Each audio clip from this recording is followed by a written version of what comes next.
Boa noite, muito boa noite. Para mim é sempre um prazer estar aqui com vocês.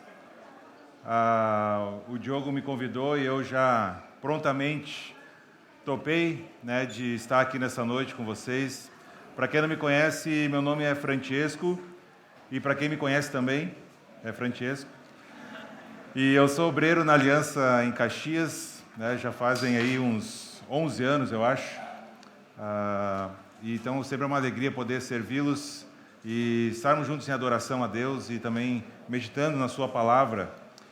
Hoje eu vim, com a minha melhor parte ficou em casa hoje, então vim só eu. Na última vez nós estivemos aqui a família toda, as crianças encheram o Ministério Infantil ali.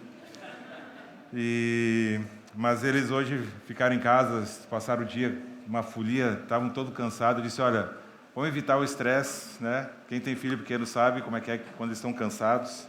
E aí eu vim só eu. Então a minha melhor parte ficou em casa, peço desculpa para vocês por isso. Muito bem, meus irmãos, eu gostaria de começar fazendo uma pergunta. O que é o seu bem mais precioso? O que é aquilo que você tem e que você considera como o mais importante da sua vida? Qual é o seu bem mais precioso? O que você tem em mais alta estima?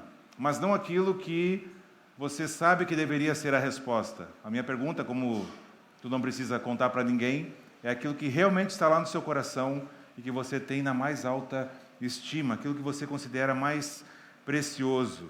Existe alguma coisa que para você é mais valioso de verdade do que todo o resto da vida, da existência? Existe alguma coisa que é mais precioso de tudo? Enquanto você vai pensando nisso, eu queria te convidar também a abrir a sua Bíblia lá no livro de Salmos. E nós vamos ler e vamos meditar num salmo muito conhecido, o Salmo 127.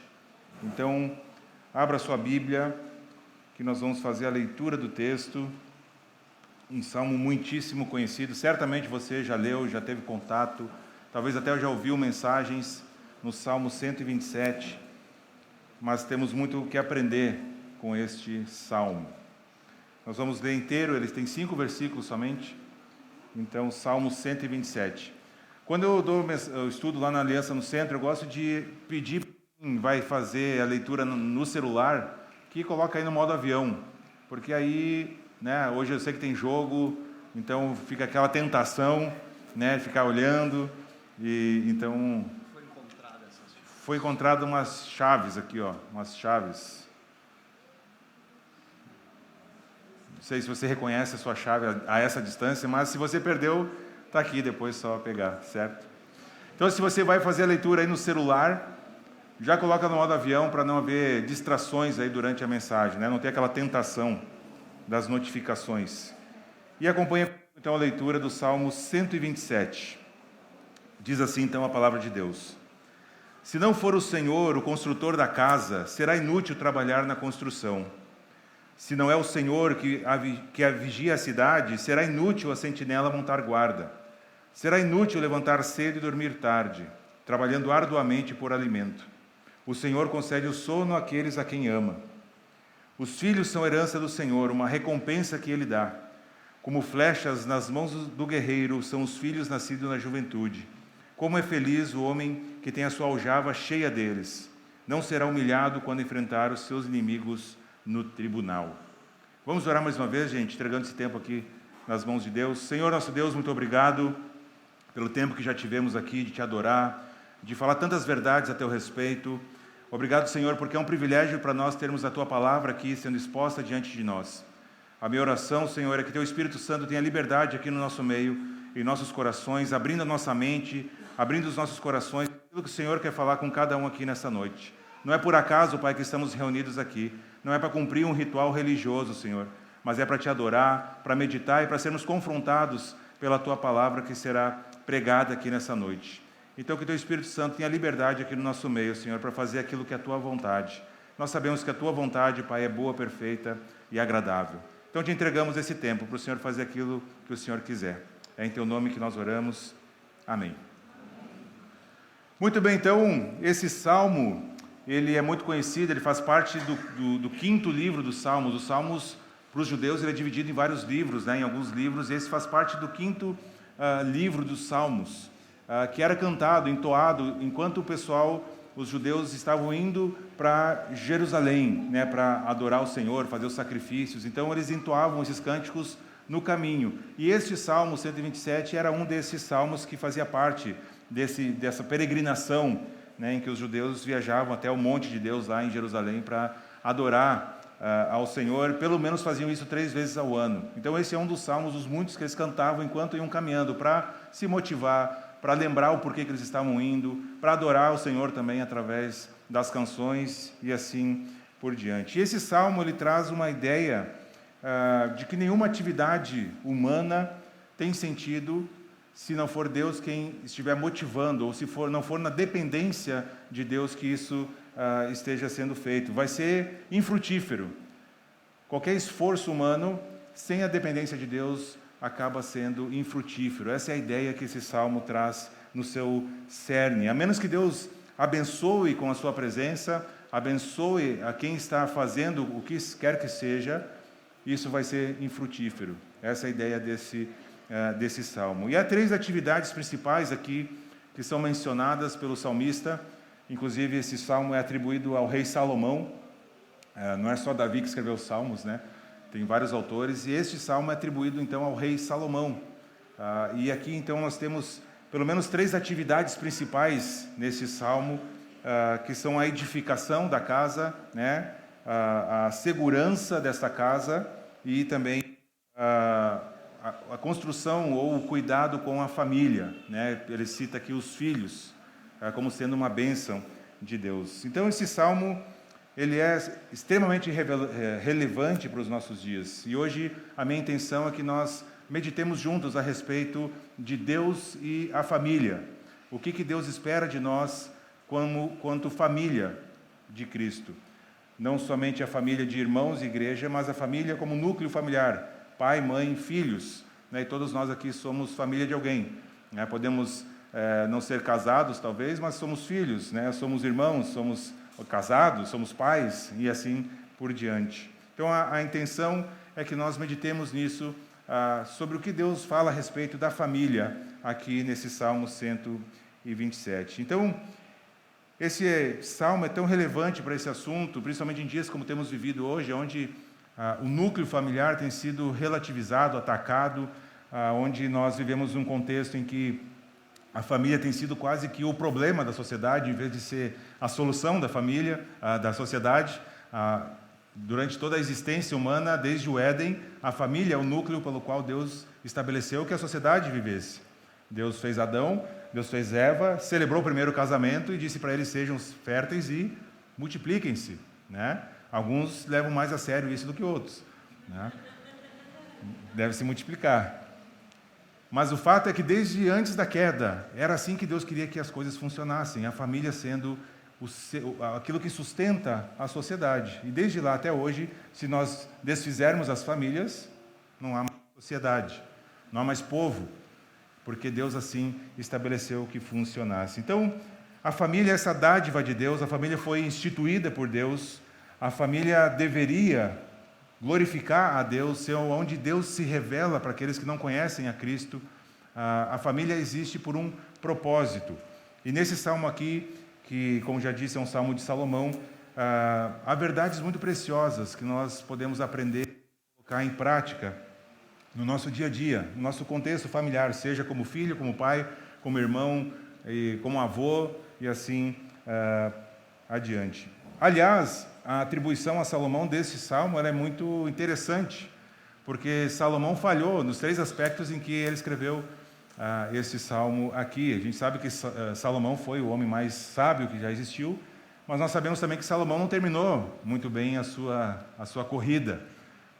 Salomão, ele falhou na construção ali de Jerusalém, quando ele começou a incluir outros deuses, por causa das suas esposas, e começou então a permitir a adoração de falsos deuses. Ele falhou no seu casamento, porque ele tinha diversas mulheres. E ele falhou principalmente no seu relacionamento com Deus, porque Salomão dividiu o seu coração, né, na adoração. Ele permitiu que falsos deuses entrassem no dia a dia do povo de Israel. Começou muito bem, mas não terminou tão bem assim. Então é interessante que, inclusive, que seja atribuído a Salomão esse salmo aqui. Então, eu não tenho certeza da ocasião que esse salmo foi escrito, mas se foi escrito no final da vida de Salomão, se trata de uma triste constatação, talvez, a respeito da própria vida. Salomão talvez escreveu isso olhando para o seu próprio contexto e então constatou aquilo que ele deveria ter feito. E por isso que ele fala que se Deus não fizer, é em vão. Assim como Eclesiastes também, ele vai falar a respeito disso, que se a gente fizer as coisas da nossa própria força, a gente pode ter tudo, mas isso vai ser correr atrás do vento, vai ser vazio, sem a presença de Deus. Então, se foi no início da sua caminhada que ele escreveu esse salmo, trata-se também de um fracasso ainda maior, porque ele sabia como deveria ser e não o fez na prática. Não fez aquilo tudo que o conhecimento que Deus deu a ele o ensinou que deveria ter sido feito. Então, nós temos diante de nós esse Salmo 127, e está dividido aqui em basicamente duas partes, né? A primeira, nos versículos 1 e 2, vai falar sobre essa convicção de que o esforço humano, né, sem a bênção de Deus, não tem valor nenhum. Seja construindo uma casa, seja defendendo a cidade, ou ainda ganhando a vida, trabalhando. Se for a parte de Deus, isso não tem valor. E a segunda parte, nos versículos 3 até o 5, ele enfatiza então outro tipo de construção, que é a de criar filhos, de constituir família, afirmando que os filhos, ao contrário do que o mundo ensina hoje, são bênção, são dádivas, são herança de Deus para nós. Eu tenho o costume de tentar sintetizar os pontos da mensagem em formato de uma rima curta, para tentar fazer com que isso fique inculcado, mais fácil de entender. E a proposição dessa noite aqui nesse texto é: se o Senhor não edificar, cuidar e abençoar, tá? Se o Senhor não edificar, cuidar e abençoar, em vão vamos viver e de nada iremos desfrutar. Certo? Então, se Deus não edificar, não cuidar, não abençoar, a gente vai viver em vão e não vai conseguir desfrutar de nada do que Deus tem nos dado. Vão ser dias vazios, de correr atrás do vento, de correr como um cachorro atrás do rabo. Talvez tendo um monte de coisa, talvez não, mas tendo ou não, sem sentido, porque Deus não está abençoando, Deus não está presente, e Ele não é quem tem feito essa edificação na nossa vida. Então, eu gostaria de examinar aqui as nossas próprias vidas familiares, à luz desse salmo, e vendo 4 verdades principais, teriam muitas outras, mas vamos ficar em 4 aqui, porque o Diogo me deu só 1h30, então, risada nervosa, né? Ele está brincando, né? Não estou brincando, tá, gente? Fiquem tranquilos. 4 verdades que esse salmo, então, nos apresenta a respeito de como nós deveríamos viver, ou buscar viver como famílias, como membros de famílias. Há um provérbio que é conhecido, não é bíblico, tá? Mas é um ditado aí popular que diz que com Deus o pouco é muito. Já viram esse ditado aí? Instagram, essas coisas todas aí, aparece volta e meia, né? Com Deus o pouco é muito. E é verdade, com Deus a gente não precisa de mais nada, né? Então tudo que a gente tiver é lucro, né? Com Deus a gente não precisa de mais nada, Ele é o suficiente, isso é verdade. Mas o inverso também é verdade. Sem Deus, o muito é nada. Se nós não tivermos Deus, o muito que nós podemos ter é nada. O famoso caixão não tem gaveta, certo? Um dia nós todos estaremos diante do trono branco do justo juiz, e ali não vai fazer nenhuma diferença, gente, se nós tínhamos R$1, 1 milhão, 1 bilhão na nossa conta, se éramos formados em 5 ou 6 faculdades, doutorado, mestrado, PhD, nada disso vai fazer diferença diante do grande trono branco do nosso Senhor Jesus. É o que esse salmo mostra, que a menos que as nossas ações sejam ordenadas e dirigidas por Deus, para Deus, elas são perda de tempo e são perda de energia.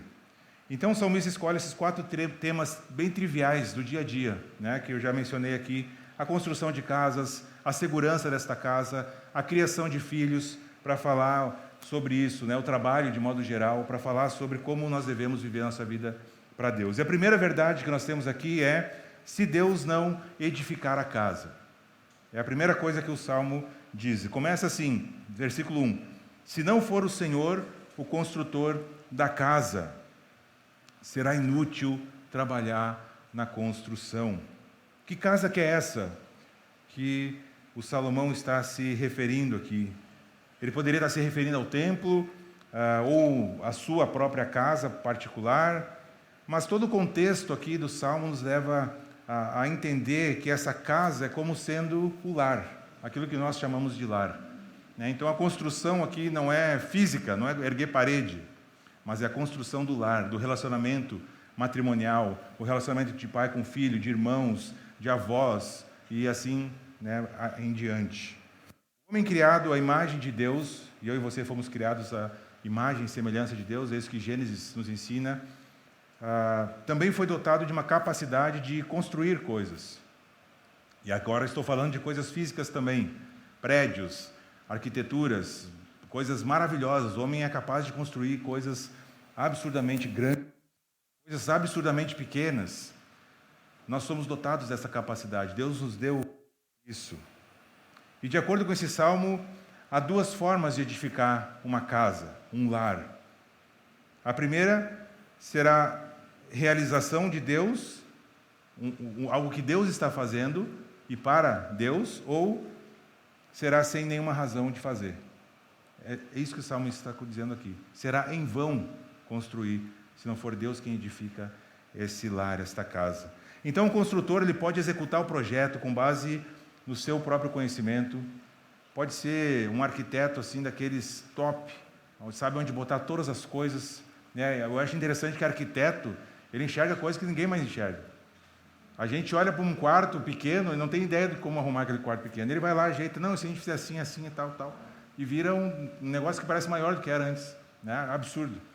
Então, o construtor pode fazer todo o projeto detalhado, milimetricamente calculado, com base no seu próprio conhecimento, se for na sua própria habilidade, nos seus próprios recursos financeiros, para depois pedir a bênção de Deus sobre o edifício concluído. É o famoso, eu vou pegar a bola, vou chutar e vou dizer, Deus abençoa. Vou sair fazendo, Deus abençoa. E se não der certo, é porque Deus abençoa e aí eu fico bravo com Deus. Mas eu não parei antes nem para perguntar se Deus é para fazer assim, é para construir isso, é para ir por esse caminho. Então, a gente pode construir, sair fazendo e pedir a bênção de Deus, ou a gente pode esperar até que Deus confirme isso em nossos corações, nos dá uma orientação mais específica de prosseguir conscientemente para isso, na dependência dEle. O Provérbios 16:1, provérbio super famoso, talvez você não saiba a referência, você já ouviu esse provérbio, diz que o coração do homem pode fazer planos, mas a resposta final vem do Senhor. Não há nada de errado em fazer planos. A questão é fazer isso sem depender de Deus, sem esperar a resposta de Deus. Ou, quando a resposta de Deus vier e ela for contrária à minha vontade, eu me rebelar, chorar, me jogar no chão, espernear. Talvez não literalmente, mas no coração. Então, em qualquer âmbito da nossa vida, a gente pode experimentar sair fazendo as coisas sem depender de Deus. E lá na frente a gente colher os frutos dessa decisão. Ou a gente pode fazer tudo, tomar todas as decisões, inclusive no contexto familiar, na dependência e se baseando na palavra. Aquilo que o apóstolo Paulo vai dizer no Novo Testamento, quer comam, quer bebam, coisas triviais. Comer, beber, façam tudo para a glória de quem? De Deus. Desde as pequenas coisas, e Paulo intencionalmente fala de comer e de beber, coisinhas básicas na vida cristã, da vida do ser humano, mas façam isso para a glória de Deus. Então existem muitas pessoas que têm muito poder aquisitivo, casas gigantescas, privilégios, que a maioria de nós só sonha em ter, mas eles não desfrutam de um lar, não têm uma vida de família. Eu já conheci pessoalmente pessoas que tinham muito dinheiro, muito poder aquisitivo e com a vida familiar arrebentada. Em alguns casos, muitos, se pudessem, trocariam tudo que tinham para ter uma família estabelecida, feliz, onde Cristo reina. Existem pessoas que se esmeraram muito para construir, comprar uma casa, uma casinha pequena, a minha casa, a minha dívida, perder de vista, e também tem um lar quebrado. A gente às vezes acha que só quem tem muito é que sofre essas coisas. Não, isso acomete todos nós. O pecado é parelho. O pecado não tem classe social. Então a primeira coisa que o salmista está dizendo é que se Deus precisa ser o pilar central do lar. Não importa se é uma mansão, não importa se é uma casinha. Não importa se é casa própria ou se é aluguel. Porque o Salmo não está falando de casa física. Está falando aqui de lar. Aquilo que nós chamamos de lar. E Deus precisa ser o pilar central. Então esse casamento precisa ser feito na presença de Deus. O casal precisa viver a presença de Deus no seu dia a dia. E é difícil, gente. Eu sou casado e se a gente deixar, a agenda consome. E quando a gente vai ver, já é domingo de novo, já é domingo de novo, já passou um mês e a gente não fez nada a respeito. Foi vivendo a vida. Precisamos ser intencionais. E aqui uma palavra bem específica para os solteiros, jovens. Né? Eu sei que vocês estão aí, não vou dizer desesperado, porque fica feio, né? Estão pensando a respeito do namoro. Estão cogitando, né? Estou olhando lá porque tem uma galera ali sentada. Isso começa no namoro, tá? Não pense que você vai conhecer o rapazão bonitão, galã de novela. Tá? Isso vai passar. Isso vai acabar. Se Jesus não for aquilo que ele tem de mais precioso na vida dele, lá na frente também não vai ser, a não ser que o Espírito Santo faça uma obra muito grande. É que nem eu querer casar com alguém que é dependente químico e esperar, não, depois que casar vai mudar. Isso vai passar, sem fazer nada a respeito. A menina linda, maravilhosa, vai passar, tá, gente? Vai passar. E o que vai permanecer? Um relacionamento ou não com o Senhor Jesus. E todas as consequências que isso implica. Então a gente precisa pensar muito bem com quem vai casar. Desde antes do namoro, Deus precisa ser o pilar. Mas talvez você já casou. E agora não tem o que fazer, tá? Pelo amor de Deus.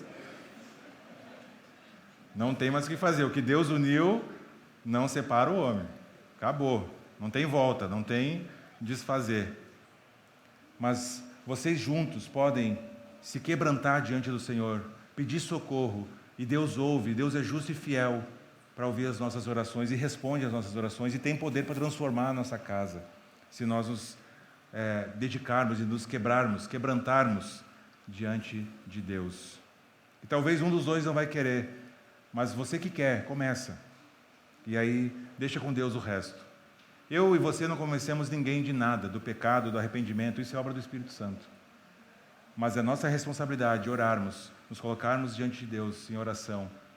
Pode ser pelo futuro namorado, pode ser pelo nosso cônjuge, depois de nós já termos casados. O que deve prevalecer no relacionamento de casal é perdão, graça, misericórdia. Eu sei que eu estou falando de coisas, tá? Em casa é difícil também lá em casa, ainda mais com filhos ainda depois. Fica difícil. E aí, mais e mais nós precisamos exercitar isso, diariamente, intencionalmente. Talvez essa é a palavra mais chave aqui, intencionalmente. Fazermos isso no nosso lar.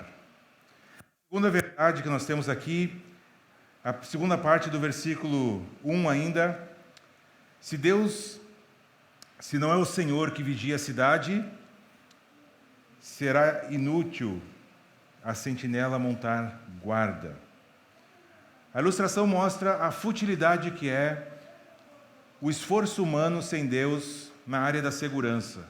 Se Deus não guardar a cidade, pode botar o que vocês quiserem aí de sentinela. Sentinela era aqueles guardas que ficavam em cima do muro, né? E aí quando eles avistavam algum perigo, disparavam algum tipo de alarme. A gente vê isso muito em filmes, né? De épocas passadas, enfim. Era isso mesmo. Vai ser em vão a sentinela montar guarda, se não for Deus quem cuidar da cidade. E sabe qual é o maior exemplo disso? O próprio povo de Israel. Jeremias, o profeta Jeremias, ele tinha uma mensagem muito impopular nos seus dias.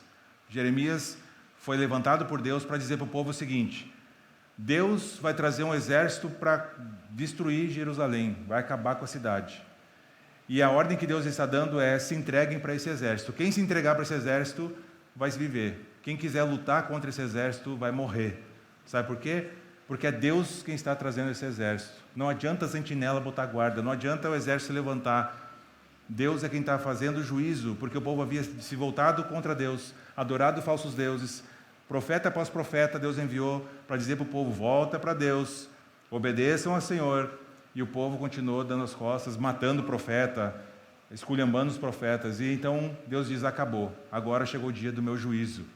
E aí Nabucodonosor, com o exército dos babilônios, chega lá, sitia toda a cidade de Jerusalém e acabou. O exército tentava lutar, perdia a batalha. Começaram a passar fome, enfim, porque Deus não estava mais cuidando da segurança, pelo contrário, Ele estava fazendo com que um exército pagão, extremamente idólatra, destruísse a cidade de Deus e o povo fosse levado em cativeiro. E aí então Daniel, Sadraque, Mesaque, Abednego são levados em cativeiro lá para a Babilônia, justamente por isso, em vão. Nosso esforço, se não for o Senhor quem vigia, é inútil. A cidade é constituída de famílias, porque as famílias são a base, de qualquer sociedade. E Jerusalém era conhecida como o centro de toda a nação de Judá. E é justamente ali que Deus envia o juízo. É justamente ali onde tudo é destruído. Não fica nada de pé, tudo é incendiado, quebrado, porque Deus então leva o seu juízo. Salomão está dizendo que se não for Deus quem guarda a cidade, se não for Deus quem guarda a nossa família, vai ser em vão a gente tentar fazer a segurança na nossa própria força. Obviamente que isso não quer dizer que nós devemos então abolir os órgãos de segurança pública, então não precisa mais de polícia, porque Deus vai guardar, não é isso que o Salmo está dizendo. Mas, em vez disso, significa que, em última análise, a nossa proteção é feita pelo Senhor. E a menos que a gente dependa dele de fato, as nossas preocupações habituais com a segurança, elas não serão suficientes para dar segurança para a nossa família. O meu socorro, o seu socorro vem do Senhor, não vem de nenhum outro lugar. Não vem da nossa própria força, não vem dos órgãos públicos, vem do Senhor. É em Deus que nós encontramos essa estabilidade, encontramos cura, encontramos socorro, encontramos sabedoria, como o Salmo 121 vai dizer, para tomar todas as decisões da nossa vida. E aí então, o salmista, o Salomão, traz uma terceira verdade aqui, ele diz: é inútil trabalhar sem Deus, versículo 2. Então é inútil já construir sem Deus, é inútil ficar preocupado ou tentar fazer a segurança da nossa família, da cidade que seja, o sentinela montar guarda sem Deus. E também vai ser inútil, versículo 2, levantar cedo, dormir tarde, trabalhando arduamente por alimento. Vai ser inútil. Salomão continua a sua reflexão aqui a respeito da família. E ele fala aqui de algo que toca principalmente numa cultura em que o trabalho é tão exaltado, para não usar a palavra adorado. Nós vivemos aqui numa região onde tirar férias é feio. Quem tira férias é vagabundo, desculpa a palavra. É ou não é? Eu sei que não é só Caxias que é assim. O trabalho, gente, se nós não cuidarmos, vira um ídolo profundamente enraizado nos nossos corações. Obviamente, a Bíblia manda a gente trabalhar, a Bíblia manda a gente ser diligente. Paulo vai dizer: aquele que não quer trabalhar, que não coma. Então, morta a cobra, tem que trabalhar. A questão é que nós fazemos do trabalho um falso Deus. E é justamente isso que Salomão está dizendo aqui, porque esse problema não é de hoje. Esse problema é do coração humano. E o coração humano é o mesmo desde Adão e Eva e quando caíram também. Então, a Bíblia manda trabalhar, inclusive a gente deve combater a acomodação, a preguiça. A preguiça é pecado. Nós precisamos ser diligentes, trabalharmos bem. Mas essa busca por suprimentos, por suprir aquilo que nossa família precisa, e aqui eu estou falando mais com os homens, pais de família, porque esse é um papel que Deus deu para nós. Não tem nenhum problema a mulher trabalhar, tá? Por favor. Mas é um papel que Deus atribuiu ao homem, de ser o provedor da família. Deus, se a mulher conseguir trabalhar junto, se ganha mais, amém, bênção, fique feliz. Mas a responsabilidade, quem vai prestar contas a respeito disso, são os homens. Essa é uma responsabilidade. Não tem nada a ver com valor, tem a ver com função, certo? Com função. Nós vamos falar um pouquinho mais sobre isso mais para frente. Mas essa busca, então, em suprir a necessidade para a nossa família, ela não pode cair em pelo menos aí 2 tentações. Que a primeira é a omissão e a segunda a autossuficiência. Nós não podemos ser omissos em cumprir o nosso papel como homens, mas também não podemos pensar que somos autossuficientes em que nós vamos promover por nós mesmos aquilo que a nossa família precisa, porque isso é uma ilusão. Se não dependermos de Deus, e ele ainda é bem detalhista, né? Porque ele fala, será inútil levantar cedo e dormir tarde. Qual é o retrato da maioria das pessoas que se esforçam nos seus trabalhos? Acorda cedo, dorme tarde. Isso não é uma realidade nossa. Já era desde aqueles dias. Trabalhando arduamente por alimento. Então a omissão pode ser que, por pensarmos que tudo que a nossa família precisa é de suprimento material, a gente pode se omitir no tempo de dedicação ao nosso cônjuge, no tempo de dedicação àqueles que têm filhos, porque às vezes a gente se engana pensando que o melhor que a gente pode dar para os nossos filhos ou para a nossa família é dinheiro. E não é. Tem a sua importância, tem o seu valor, mas o que mais de precioso nós podemos dar para as nossas famílias é presença, é tempo, é exemplo. E é muito fácil a gente omitir tudo isso porque está suprindo, né? Financeiramente, botando pão na mesa, aquela coisa toda que a gente já sabe. E a gente se omite de todo o restante que nós somos chamados a ser e fazer para as nossas famílias. A gente pode negligenciar o casamento porque a gente está sempre no trabalho. Isso não é o que Deus tem para nós. E o outro extremo é a autossuficiência. Como já falei, a gente pode pensar que a gente é capaz de suprir tudo que a nossa família precisa. Isso é um grande engano. Mateus capítulo 6, nos versículos 24 ao 34, nós não vamos ler aqui por causa do tempo. Jesus enfatiza muito a dependência de Deus. E ele diz o quê? Busquem, pois, em primeiro lugar, o quê? O reino de Deus e a sua justiça. E aí, qual vai ser a consequência de nós buscarmos em primeiro lugar o reino de Deus e a sua justiça? Todas as coisas vão ser o quê? Acrescentadas. Tem alguém que sabe o que eu e você precisamos, o que nossa família precisa? É Deus. E Ele está dizendo, se vocês buscarem o reino de Deus e a sua justiça, todo o restante vai ser acrescentado. Talvez não seja aquilo que nós gostaríamos de ter, porque a gente quer um monte de coisa, né? É carro novo, é casa maior, é casa na praia, é casa na chácara, é casa na montanha, é casa debaixo da terra. A gente quer um monte de coisa. Não é isso que Deus está dizendo. Deus está dizendo, aquilo que vocês precisam, vocês vão ter, não vai faltar. Busquem o reino de Deus e a sua justiça, e não vai faltar. Ele é o bom pastor do Salmo 23. E Ele quem conduz as suas ovelhas, que somos nós, pelos pastos que Ele acha que nós precisamos. Não é o pasto que nós queremos, mas aquele que nós precisamos. Eu e você não somos autossuficientes. Não somos. Eu e você temos limitações, muitas limitações. Se a gente for honesto conosco, dá uma lista bem grande de limitações. O que a gente precisa é assumir isso diante de Deus, depender de Deus, nos humilharmos diante de Deus, porque Ele vai suprir aquilo que nossa família precisa.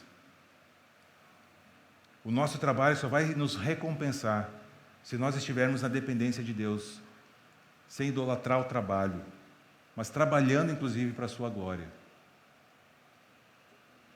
Ageu descreve muito bem isso. No capítulo 1, versículo 6, ele diz o seguinte: vocês têm plantado muito e colhido pouco. Vocês comem, mas não se fartam. Bebem, mas não se satisfazem. Vestem-se, mas não se aquecem. Aquele que recebe o salário, recebe-o para colocá-lo numa bolsa furada. Sabe por que Ageu está falando isso? Porque Deus estava punindo o povo pela sua desobediência, pela sua idolatria, tirando o quê? O fruto do seu trabalho. Porque eles não dependiam de Deus no seu trabalho.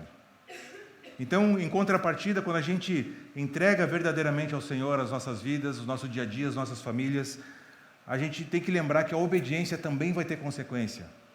A desobediência, o pecado, sempre vai ter consequência. A gente sabe disso muito bem, a gente experimenta isso, né?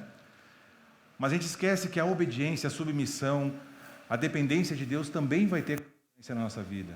Nós vamos colher os frutos disso. De várias formas Deus vai cuidar de nós, muito melhor do que nós cuidaríamos de nós mesmos e da nossa família. E aí então o que acontece com quem depende do Senhor? O final do versículo 2, o Senhor concede o sono àqueles a quem Ele ama. Deita e sabe o que acontece? Dorme. Está tranquilo. Se Deus está cuidando de mim, a lógica é essa: se é Deus quem cuida de mim, Deus que diz que vai providenciar tudo o que eu preciso para a minha família, vou estar preocupado com o quê? Dorme, descansa. E por fim, a quarta verdade é: Deus é quem constituiu a família. Versículos 3 até o 5, os filhos são herança do Senhor, uma recompensa, uma bênção, em outras versões, que Ele dá. Versículo 4, como flechas nas mãos do guerreiro são os filhos nascidos na juventude. Como é feliz o homem que tem a sua aljava cheia deles. Não será humilhado quando enfrentar seus inimigos no tribunal. A quarta e última ilustração aqui é a constituição de uma família. Os filhos são esse presente, essa dádiva de Deus. Em diversas passagens do Antigo Testamento, filhos são dados por Deus como bênção.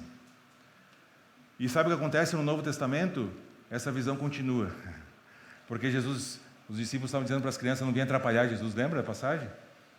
Não, os pais estão querendo trazer as crianças aqui, Jesus está ensinando, um monte de criança incomodando, barulho. E Jesus diz o quê? Calma, deixa vir a mim as crianças também. Crianças são bênçãos, filhos são bênçãos. Às vezes não parecem, mas são. Mas são.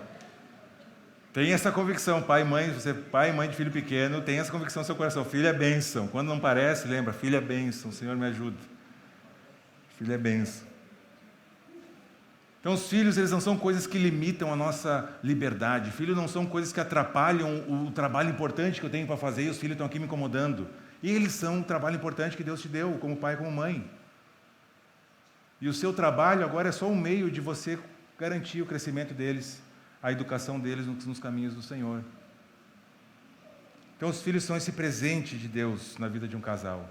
Eu e minha esposa, quando nós casamos, nós, em comum acordo, não queríamos ter filhos. Aí foi do 8 para 80, né? Mas a gente não queria, porque a gente não entendia, era imaturo. E a gente não entendia o que Deus queria para a família. Aí o tempo foi passando, e o Elder Cardim, que inclusive vai ser o pretor, né, do retiro, ele estava na Aliança fazendo uma conferência, não era sobre família, sobre nada, e nós estávamos numa rodinha conversando, e alguém perguntou para eles a respeito de filhos. E ele disse: eu não posso contradizer o que a Bíblia ensina. A Bíblia ensina que filhos são bênção. E o papo continuou, mas aquelas palavras entraram na minha cabeça e elas foram direto no meu coração. E eu não falei nada para a Thaisa, para minha esposa, mas aquilo ficou na minha cabeça. Fui dormir com aquilo na cabeça. Durante a semana aquilo voltava, sabe, volta e meia, me incomodando. E aí ela veio falar comigo, Francisco, sabe que eu sei que a gente já tinha combinado, né, e tal. Quando ela começou com isso, sério, eu não acreditei que ela estava falando sobre isso, porque era exatamente aquilo que estava no meu coração. E ela disse: será que a gente não está errado?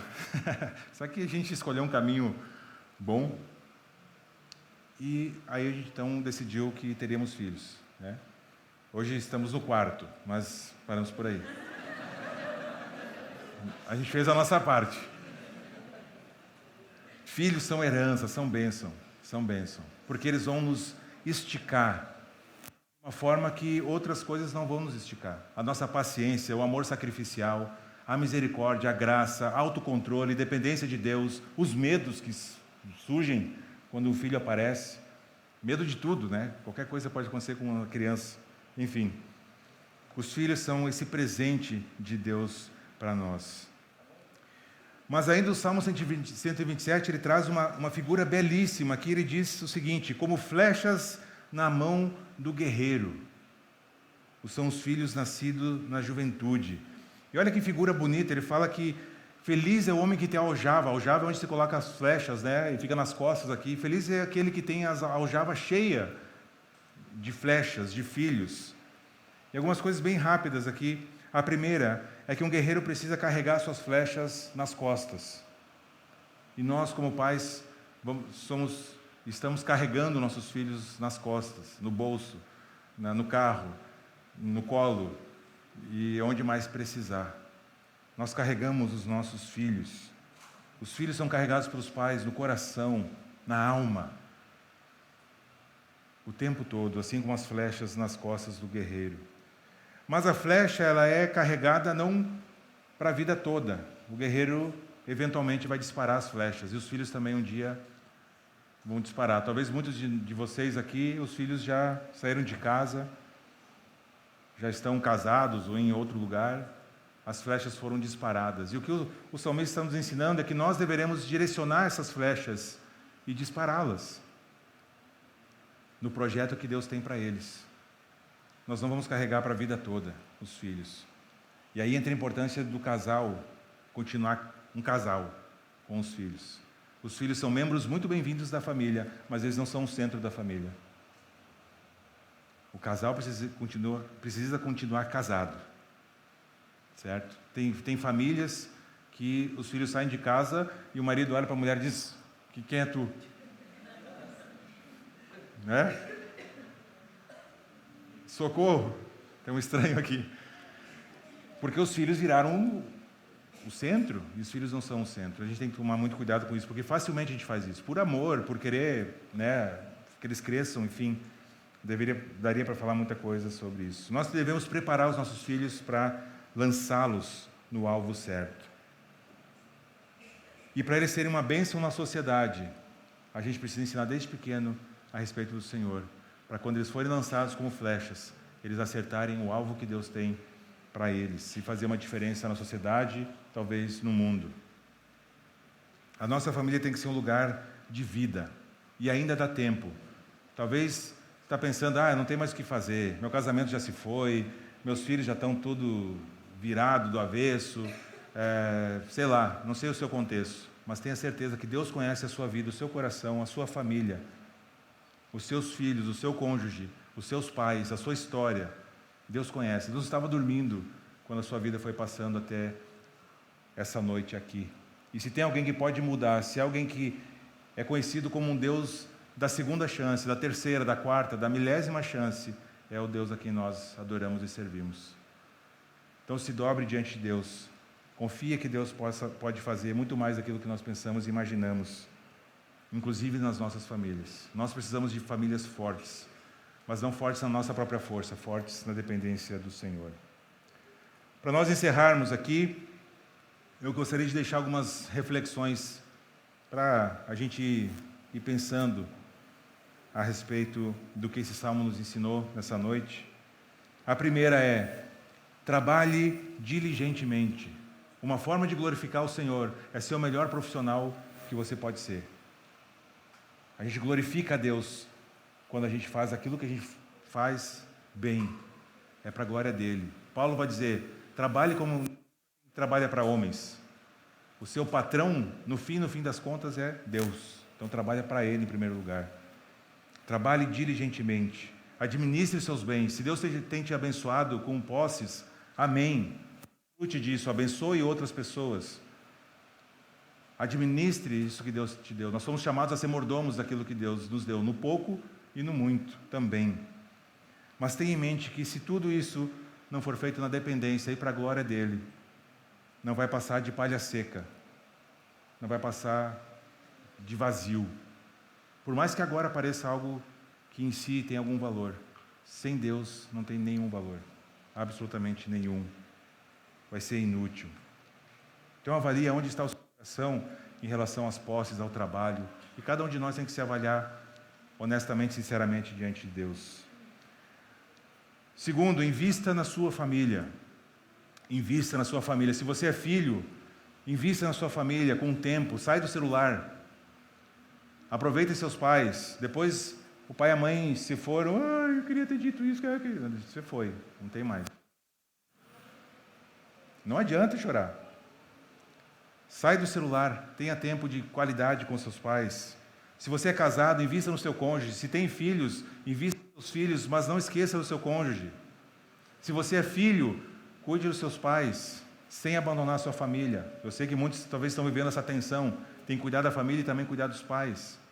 Mas não abandone a sua família. Tenha tempo com o seu cônjuge, com seus filhos.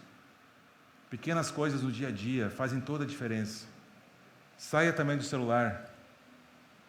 O celular é uma bênção, como facilita muitas coisas, mas também é algo que pode ser muito usado pelo diabo no nosso contexto familiar. Junte sua família, pai. Junte sua família. Quebre a vergonha. Passa por cima disso. Mas eu nunca fiz, vai ser estranho. Vai ser estranho, passa por cima disso. Chama a família, faz uma devocional, orem juntos, cantem juntos. E aí, depois me conta se isso não gerou frutos de intimidade na sua família. A família é isso, crescer junto no conhecimento de Deus e se edificar mutuamente. Então, se o Senhor não edificar, se o Senhor não cuidar, se o Senhor não abençoar, em vão nós vamos viver e de nada iremos desfrutar. Amém? Vamos orar, gente? Senhor nosso Deus, muito obrigado. Obrigado porque o Senhor nos deu o privilégio, Pai, de estudarmos um pouco mais profundamente esse salmo, que é tão cheio de verdades, tão desafiador, Senhor, para cada um de nós. É tão difícil de colocar em prática, Pai, e por nós mesmos nós não iremos conseguir, Senhor.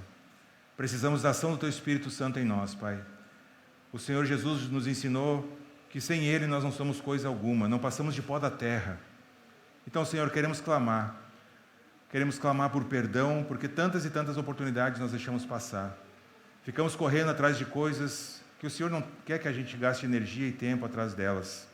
E deixamos de investir naquilo que o Senhor nos chamou para investir. Pai, nos ajuda a termos as prioridades corretas. Nos ajuda, Senhor, a termos coragem de mudar nossa rotina, de talvez cortarmos, Pai, na carne onde dói, para obedecermos, Senhor, e para glorificarmos ao Senhor em nossas casas. Seja como filhos, como cônjuges, como pai, como avós. Enfim, Senhor, que cada um aqui possa se avaliar diante da Tua palavra, se avaliar com sinceridade, com honestidade, aonde o Senhor talvez tocou nessa noite aqui, que precisa de mudança. Senhor, faz a Tua obra em nossas vidas, aquela boa obra que o Senhor começou e que o Senhor mesmo prometeu que vai terminar até o dia que o Senhor voltar ou que nos levar para casa, Senhor. Abençoa, Pai, a vida de cada um de nós. Abençoa, Senhor, a semana que temos pela frente, que possamos ser instrumentos do Senhor, seja no nosso trabalho, na nossa casa, nos relacionamentos interpessoais, e nos relacionamentos familiares. Usa, Senhor, a cada um de nós para a Tua honra e para a Tua glória. Abençoa a nossa semana, o nosso restante de noite aqui, conforme a Tua vontade, Senhor. É em Teu nome que eu oro agradecido. Amém. Amém. Muito bem, meus queridos, então nós ficamos por aqui. Eu desafio, como eu não sou daqui, eu vou desafiar, ficar de pé agora e tem que dar um abraço em 5 pessoas pelo menos, e não pode ser alguém que já cumprimentou na entrada. Deus abençoe.